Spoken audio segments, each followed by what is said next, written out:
Welcome to Too Old, Too New, the music discovery podcast that brings you something old, something new, something Nate, something Bruce. I'm Nate Runkle, host of the Yo, That's My Jawn podcast, and with me, as always, is my good friend Bruce Warren from WXPN part-time. Yo, thank you. Great you said that. The premise of this show is simple. Each week we bring you two songs apiece. One new song that has been metaphorically spinning our turntable platters, and one old song that we believe still absolutely matters. Yes, sir. Didn't lose a beat. How you doing, my friend? Happy New Year. Happy New Year as well. Even though I think the rule is like you can't say Happy New Year to somebody after January 7th or 8th. Is that true? Well, that's what I've heard. I think that's a Seinfeldism. Okay. But Happy New Year to you, and Happy New Year to all of our millions and millions of subscribers and fans. So it's all good. A new year brings new things. So I'm considering this season 2 of the podcast. We've put one season in the books. We're old pros at this by this point. This is our sophomore follow up. Hopefully we don't hit the sophomore slump like everybody else predicts. But I feel strong. About what we got. Hey, how many episodes did we actually do in season 1? 33. What? Yes, 33. Really? Yeah, wow. Which is really strong. Really strong. That's impressive. Yeah, right. I like. Yeah, and we're still going. We're still rocking and rolling. Yeah. We still got picks for the audience. To discover new music and old music new to you. So let's start with you. Why don't you give the folks what your new pick is? My new pick. I woke up early this morning, 4:45, bright and early on my day off, and the first thing I saw was something about a solo Jason Isbell record, and I was like, "What the fuck?" Because I didn't know about it. The next thing I saw was went right to the streaming service. And there it was. It's a song called Bury Me, solo acoustic Jason Isbell. And then of course I started scrolling, through the interwebs, the social webs. And it's like, Jason Isbell's releasing his Nebraska. And I'm like, easy people. You haven't even heard the fucking record yet. So the album's called Foxes in the Snow, and it's out March 7th, and it is a solo acoustic record, and it's his first solo record like in, I think a decade, 10 years. That's a decade. And here it is. It's called Bury Me, and it's beautiful. For these trying times. And that is just a little taste of the new Jason Isbell solo song from a solo album. Apparently recorded in 5 days at Electric Lady Studios in New York City, and he used one guitar that was from 1940 to play the entire album on. So, and I am stoked to see him solo. I've never seen Jason solo. I've only seen him with the band, and I'm kind of excited to see him solo. So there you go. That's new, Jason Isbell. Very exciting. Very exciting. It's incredible. And Bruce, I got to say, kind of feels like his Nebraska. My God, fucking music heads. Look, you start to learn the lingo, and you just got to place it whenever you hear like, oh, solo acoustic. I know what that means. Like, no, it's exactly. fine. No, that surprised me to wake up today too, because Tidal gives notifications, of new releases, and I got a notification about that, and I also got a notification that there was a new Patterson Hood song, which is the weirdest synergy. Like, I took a screenshot of it and I posted it to some friends, and I was like, "Do you think they planned this?" Because obviously, they spent a good deal of time together in the Drive-By Truckers. This is Patterson's first solo album in 12 years. There's a lot of similarities going on here. That album's coming out in February. It's called Exploding Trees and Airplane Screams. Always good with the titles, this man. I'm a big Patterson Hood fan. I've always been a fan of the Truckers and all, but specifically Patterson's voice. As a matter of fact, here's a little Easter egg inside note for anybody who paid attention to anything that happened during the WXPN Songwriter Challenge over the summer. I put a submission in called Some of Her Time. And that submission is literally me doing Patterson Hood, like my Patterson Hood impression. It's blatant. It's fine. I steal things. That's what I do. Okay. It's not my Nebraska, it's my Patterson Hood. But I It's your Southern rock. That's right. That's right. Well, it's funny because what they're saying about there was a quote in the press release about this upcoming solo album that it's the one thing, if you ever want to know how to make me pay attention to something you're about to release, say words like this in your press release: ingeniously Baroque Americana song cycle. And I was like, holy shit, on board. I'm there. Exactly. That's really good. Did you actually write that? Did No, you I write didn't that write it. phrase? It's in Oh, okay. No, it's in the press release. I Oh, was it's in the like, press release for his new album. for his upcoming album. For Yeah. the upcoming album. Oh, that's pretty good. Whoever did that PR. Right? I Let's was find like, out who that is.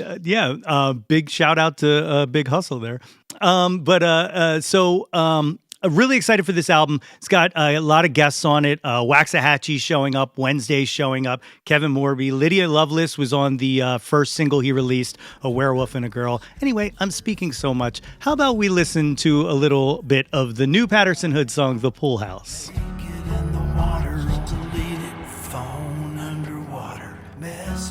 He's so good. He's so good. So good. It's insulting sometimes when I hear it. One of the things that stood out to me here, obviously, clearly listening to the song, is the orchestration to it. One of the things I love in music is when you bring in an orchestra or even something as small as a quartet or something like that. I feel like strings add some sort of like it's not even validation, like some sort of like, it just raises it to another level. It makes it feel something grand, and it's something that I feel like has been kind of missing in music, which is, a good string section. But recently, a lot of artists have been touring, doing these orchestral tours. Beck did one. I saw Brandi Carlile last year with the Colorado Symphony Orchestra. That was amazing. A lot of these orchestra shows. And then also, you look at like Father John Misty's last album, a lot of good strings on there and all. And I hope it's something that's coming back, because I feel like we've kind of lost a musical appreciation for the orchestra. And it's just, I feel like there's a good, like, pop music is a perfect onboarding for something like that, to kind of build our media literacy. Yeah. It's hard to tour with even a 5 or 6 or 7 piece orchestra type situation, I think. But it's easy to record. I mean, but it would be amazing to see bands with, scaled down string sections, and some do it, but it's expensive to tour, Yeah. But I certainly understand, and great point. I didn't know about the Patterson record coming out. I think, if I remember, it's produced by the guy from the Chris Funk from the Decemberists, right? Yes, that's correct. And I wonder, the Decemberists, Chris Funk is an incredible musician, and they're known for their unique, arrangements, etc. So I wonder how much, he was sort of involved in with Patterson making the decision to sort of add some strings, et cetera, et cetera. So be very curious. I think we interview him on the World Cafe. We'll ask him that question. Very good point. And, and like you said, definitely knows his way around navigating a lot of people in a studio. I think the other thing, though, is, with the home DAWs and stuff like that, a lot of bands are putting things together themselves. So, like, you don't have access to a string section in your bedroom, or Right. your home studio or whatnot. Or, like you said, it costs a lot of money to get them to show up to do it. It's interesting. I am really, Patterson is touring solo. He's actually coming to town twice. He's coming to town in February with the Truckers to Ardmore. And then he's coming back in March to Sellersville, doing the solo thing with Lydia Lovelace opening up. So Right. I'm super excited about that. But on the topic of orchestra and orchestration and strings in music, that's going to lead me into my old pick this week. I spent a good portion this weekend.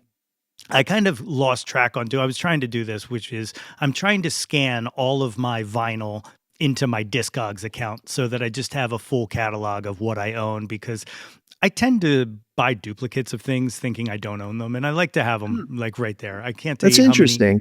how many copies of Night at the Opera I own. I think I'm at 3 or 4 at this point. But yeah, so I've been trying to scan them all in just to kind of keep track. And in doing that, I've also been scanning in a lot of my dad's records that I inherited. You know, my dad, I've talked about it here before, passed away in 2019. I got his whole record collection. And it's kind of like going back through childhood, because this is the soundtrack of everything I heard when I was a kid. This is the stuff that made me a music fan, you know? And scanning this stuff in started to kind of feel like I was hanging out with my dad again and talking about music, which kind of felt really nice. I'm actually thinking about doing a thing on Substack where I kind of take an album that I've never heard of before or never even realized something he was into, and kind of spending some time with it, and call it something like Listening with Dad or something. I don't know, something like that. But this was my pick today is one of them, and that is my dad had 3 records by Colin Blunstone, and I never in my life knew my dad to be a fan of Colin or the Zombies or anything like that. It was like one of those weird, just like, since when? You know, like one of those things. And it wasn't just one record to, you know, confuse me. It was like the 3 first solo releases. It was 1 Year, Journey, and Ennisnor. All right. So I wanted to spend some time with Colin Blunstone and my dad. And so I listened to 1 Year, which absolutely knocked my socks off. I don't understand how it was such a blind spot, not just that I didn't know my dad liked it, but that I didn't know the album at all. I wasn't familiar with a single thing on it. And come to find that it's like it was on Guardian's list of 1,000 albums you need to hear before you die. I now agree with that, and I'm glad that I came to it. And I wanted to pick a song from it. And so I picked Say You Don't Mind, which is the Denny Lane Penn track. Denny Lane, formerly of the Moody Blues, of course, then went on to be in Wings with Paul McCartney. He recorded a version of the song. It didn't really do anything. And then Colin recorded this. It hit number 15 on the UK charts. And somehow, because of how record industry contracts, you know, 4,080 record industry is shady. He received no songwriting royalties on this version of the song, which is a shame.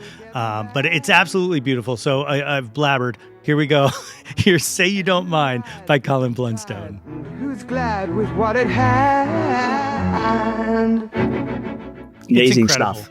Yeah, Amazing stuff. You know what it reminds me of, contemporary wise, is like some of the Extraordinary Machine, Fiona Apple stuff. Some of the stuff she did with John Bryan. It's got like that kind of feeling of just like, you know, this I'm going to steal that word, this Baroque bedroom kind of feel of like, and even though there's strings on it, one of the things that amazes me is how insular and personal it sounds, even though it's got kind of that quartet sound behind it. Blew me away. I can't believe it was a blind spot of mine.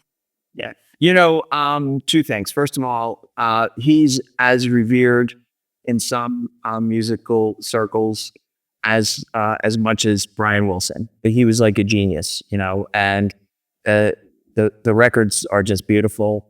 And Baroque is the word. And you mentioned about listening to your dad's records. Well, back in, I guess, the end of last year, I think I read a story on The Guardian about this person whose father passed away, and he left her like over 10,000 albums. And she began sort of listening to them all and documenting it on, I think, Instagram and TikTok. I'm not on TikTok, so fuck TikTok. But Sound Waves Off Wax is the name of the Instagram account, and it's absolutely mind-blowing. You should do that, dude. You should just cherry pick records out of your dad's collection and listen to them and give us your reactions, you know? I plan on it. Like, you know, not just the stuff I never heard of, but also like my dad has a lot of Black Oak, Arkansas records. Like, okay. That's good. That's what I'm saying. Like, it's these weird things where like it's all over the place, because like growing up, I knew my dad liked a few different things. Like I knew my dad was real big on Toots and the Maytals. I knew my dad liked Motown, and I knew my dad was an enormous Harry Nilsson fan. Mhm. So like, and then also prog rock. My dad loved prog rock. And but no single, it was like no single artist. It was just like prog rock in general. Like he just Mhm. liked kind of epic, song Mhm. structure or whatnot. I guess Yeah. it's starting to make sense where it all comes from. But anyway, but yeah, I definitely want to spend some time with it because there's some good stuff in there. Yeah, it's great. I love that. I love anybody who doesn't know Colin Bloodstone, definitely check him out. So I got something that's kind of fun. As you know, we've talked about our shared love of jazz fusion, rock jazz fusion, all kinds of fusion. So for years I've been a big Santana fan, and one of my favorite albums of his came out in '73 called Welcome. It was his fifth studio album. And by the fourth album, the record called Caravanserai, he kind of started to expand into not only the lineup of the band, but also into more jazzier sort of areas of music.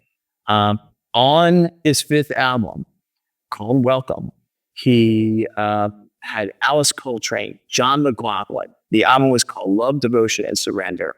And it was just a kind of a mind blowing album. I didn't realize it was fusion at the time because I didn't yet really kind of know about jazz. Like at that point, I didn't know John McLaughlin was, jazz John McLaughlin, or who Alice Coltrane was, or who Flora Purim was, because Flora is also on the record.